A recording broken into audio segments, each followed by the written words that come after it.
Ano, meron na? Ang hirap no, gumagano na lang eh. Hindi mo na makita yung booking eh. Nakailan ka na ba? Oh, naka-anim ka na pala eh. Aga ka nagsimula. 7. Kaya naman pala eh. Ako nga, tatatlo pa lang eh. Papuntang ano to? Sa fake booking makakandami ng fake booking ha. Oo, mga gago nga eh.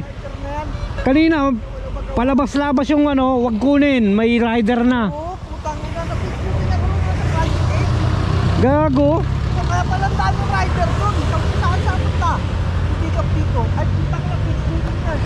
Ano yan, kakapwa nating rider yan. Yung mga ulang makuha. Ano yan, nang dadamay lang yung mga bababa ang account. Mahirap na nga yung booking. Nanggagago pa sila. Yan nga ang ano eh, mahirap eh. Mag-search doon, lalo sa Prague 6, mahirap mag-search 8 eh. Mga gago. Huwag kang papunta rito. Mga gago nga yung mga lalamove rider na iba, no? Tangina, hindi na lang manahimik sa bahay nila kung ayaw bumiyahe. Ayaw nilang bumiyahe. Kung wala silang makuha, hindi na silang bumiyahe. Hindi nagbubuk pa sila ng ano. Ingat. Sige Paps, sige Paps. Muna pabalik. Oo.